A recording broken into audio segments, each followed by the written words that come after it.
is going to be my full gear loadout for 2024. We're actually talking about leaving a little early, maybe get out there December 20th, something like that. So maybe 23, 24. So anyways, this is everything that's going to be in my pack. I'm going to start up front with clothing and cold gear items. So up here on the top right, well, your bottom left, we got the Arc'teryx Beta LT shell rain jacket and the Frog Tog pants. Hopefully I don't have to use those very much. I can't stand the way it feels wearing them, but it'll be a nice extra dry layer if we need it. So next to that I have the Mountain Hardwear Phantom hoodie, nice and puffy. Hopefully that's gonna keep me warm at camp. And this is the Mountain Hardwear Ghost Whisper. I've had that one for some years now. It's got patches all over it, but it's still working.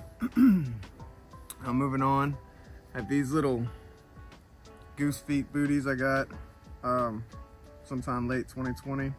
They're nice for nighttime whenever, you know, your feet are getting cold, when those temperatures are really getting down in like the low teens or into the teens. So I'm gonna have these just in case, at first at least. Now for socks, I have these to use with the booties. These are a pair of Fits, the cold rated Fit socks. They're like nice and fuzzy on the inside in here, fuzzy wool. So I'll be using these with the goose feet. I have another pair of Fits right here, just some ankle socks. This is what I plan to hike in most of the time. Also have these Injinji toe socks. Probably gonna alternate between the Injinjis and the Fits. Just if I get any blisters, I might decide to send one of these pairs home. I'm not completely certain on that yet. In addition to this, I also have a pair of Sealskins coming, just some all-weather sealskin waterproof socks. I used the pair in 21 and they weren't completely dry. Didn't keep my feet completely dry, but they kept my feet warm. So moving on, have a pair of spandex base layer pants right here. These are Heat Wave, gifted to me by a buddy. Really warm and nice and comfortable. I have some Icebreaker merino wool, heavier base layer pants right here. Nice little rip in the hole right there, but if I layer them, if it is cold enough to need to layer them, I'll be layering them with these black spandex right here. So hopefully I can keep that hole from getting too bad. And I have a pair of First Light merino blend briefs right here. Be using these when I'm in the shorts. I will be wearing a pair of these shorts, these Volcom shorts. I'm not sure which color I'm gonna rock yet. But moving on, have the black base layer spandex right here. This was an old Under Armour cold gear top. It actually came with a turtleneck, and I cut it off for some reason like an idiot. That would be nice to have that turtleneck, but anywho, we have some REI Fleece pants. If necessary, I'll use these layered up with the two base layer pants and then this on top. I wore a pair of these in 21 and I really liked them. They were really comfortable to have, so happy to have these again. This is a buff right here, just a little, I think, Smart Wool merino buff. Yeah, don't see the brand in there, the tag's way worn out. Now this is that Squak hoodie I had talked about in another video, microgrid fleece. And this is a First Light, I believe, just a real thin merino blend kind of sun hoodie. Now these two over here are some base layers that I got from my father. This is what I'm going to use for my with my sleep system. It's a really old old set that was given to him by the state. He's a retired game warden, and it's like a polyester wool blend, nice and warm, really cozy. Shirt and the pants, and like I said, these are only going to be used with my sleep system. I'll actually probably keep them in my hammock when I pack my hammock and stuff up today. I'll just leave them in there. Now, got some Burton snowboarding gloves. That's all they are, really. I bought them a while back for snowboarding. Didn't get to use them nearly as much as I would have liked, but yeah. It's gonna go with these outdoor research gloves. These are just some little fleece gloves to line these mitts if need be. We know it's gonna get cold out there. All right. This is a cheap off-brand pair of Crocs. It says Evado right here. I don't know, I think they were Amazon, maybe somewhere around $10. You can get Croc-like shoes for a lot cheaper than, you know, name brand Crocs. They might not last as long as name brand Crocs. I doubt they last as long, but I'm really just using them for this trek. And I did get a larger size because in 2021 I realized when you have really thick socks on and your Crocs fit nice and perfect, you have those really thick socks on, they don't fit so perfect anymore. The ones I was using in 21 were really uncomfortable when I had the thick socks on, so went for a bigger size this go round. Okay. Talk about this with water. This is a Crazy Creek chair. My buddy actually talked me into this. I'm excited to use it. Hopefully I'll be bringing y'all a little video about it soon. It's basically like a bleacher chair. Got these clips on the side, sit in it like this, lean back, really comfortable. I do plan on bringing that with this pad. I just can't part ways with this pad yet. This doesn't really offer enough protection, enough, you know, R value. So, and when you use it with the pad, it's really comfortable when you can lay down and you got some, or sit down and you got a couple layers of padding underneath you. So yeah, this is some extra weight. This is a comfort item, but we're gonna see. We're gonna see how long I can hold on to it. This over here, it's my Hyperlight vice versa fanny pack. Really nice piece of gear there. Battery bank. The Anker 737, 24,000 milliamps, I believe. Now, I'll probably use, this is the wallet that I typically use every day. Not typically, that I do use every day. I'm gonna take the cards out of here that I don't really need. Probably just have my debit, credit, and ID, but it's already pretty basic. This will be like my little toiletries bag, toothbrush, floss, all that good stuff.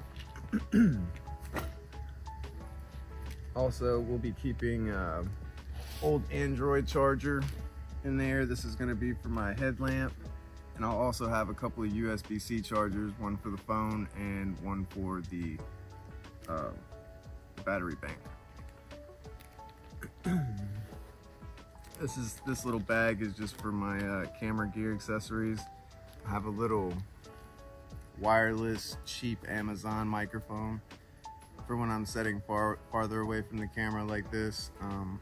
So the audio hopefully comes in good. It's really cheap, and I realize you get what you pay for there, but so I'll be taking that with me. I'm not sure how much I'm gonna use it. I'm still experimenting with it, but we'll see.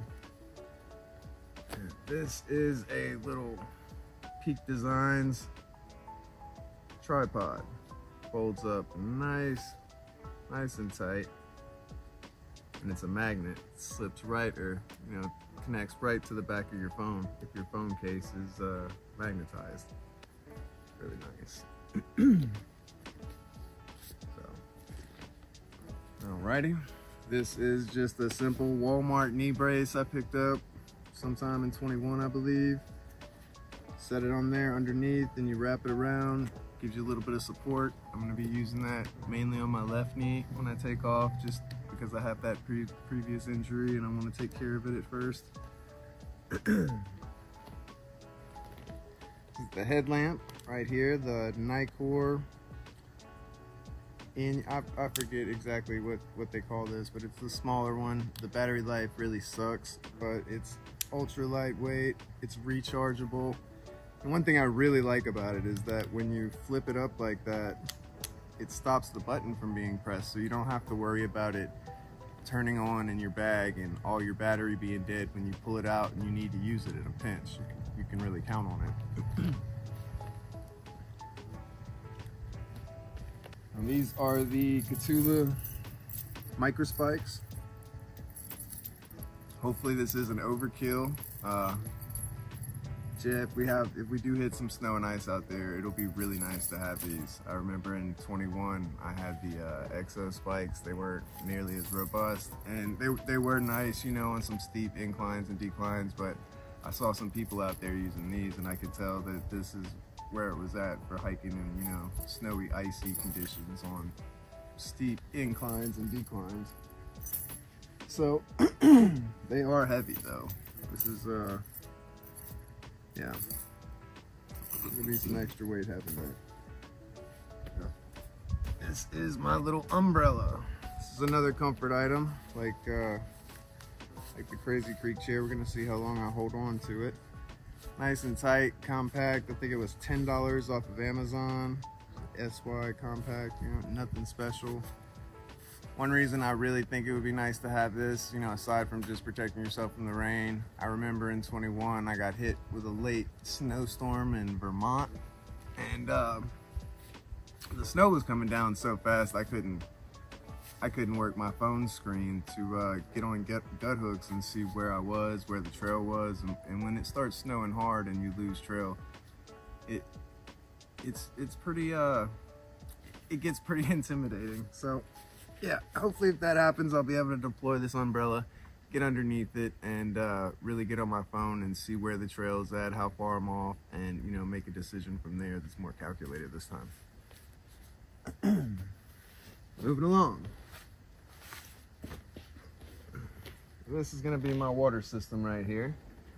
This is a 3-liter hydro pack.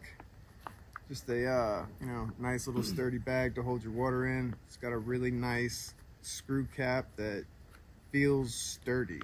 You know, I count on this thing. I could put water in it and put it in my backpack and depend on it not to bust while it's in there, because it, like I said, it feels sturdy. With this, I will be using the ultralight Steri pen. I used one of these in 21, and it made it just under half of the trail. See, I started in Pennsylvania and went to Maine, and like towards the end of Vermont is where it conked out on me. So I'm gonna try to take a little bit better care of this one. I got this nice little carrying case, little cheap Amazon carrying case. So we're gonna see if I can get this one to last a little bit longer. And I also have some potable water pills, just in case this thing isn't working for me for whatever reason. I know sometimes when it's cold, your battery power isn't, you know, batteries losing power, and little batteries like this aren't holding power as much as you'd like. So it's always good to have something like these little pills in an emergency. And I know some people are probably gonna moan and groan about the weight of this Nalgene bottle, but this is what I'm gonna take. For one thing, I just like the bottle, but for another thing, it makes it really good and convenient to use with the Steri pin. You can get the pin down in there when you unscrew this big cap, and then I just have a smaller cap on top that, you know, makes it easier to drink out of. That is the water system.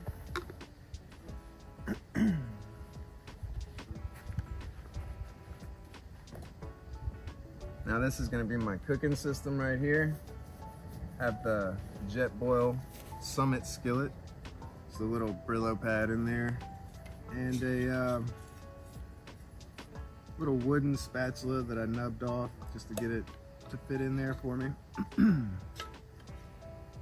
And this did come with a stuff sack, but felt kind of microfibery. It felt like it was gonna collect dust and nasty food particles and stuff. So I'm gonna go ahead and use this little thin stuff sack that came with some gear. I'm not sure what. I think that'll stop. You know, the other one that it came with, it felt like not only would it just get dirty and collect the food, but also it would hold water if it got wet. So that's why I decided to use this stuff sack instead.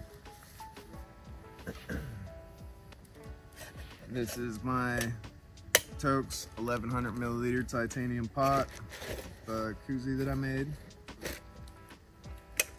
Taking that.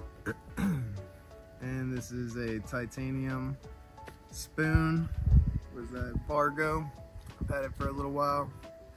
Does the job.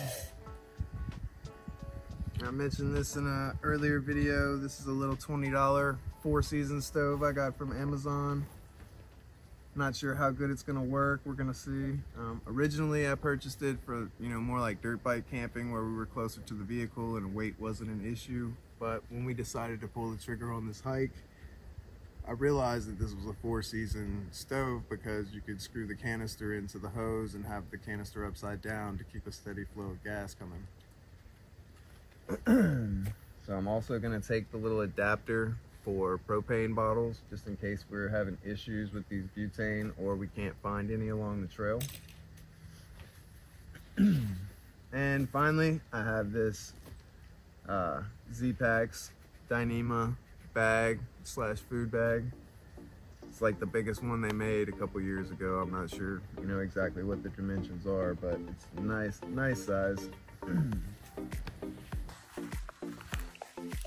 So this is the new cold weather gear setup for the hammock. The 10-degree underquilt, the duck down, 10-degree over, the premium goose. Overquilt is green on the outside, gray on the inside. See? Underquilt is black on the outside, gray on the inside. That is so I can easily pick one from the other out of a bag or whatever. So yeah, guys, this is what's hopefully gonna keep me warm on this next hike.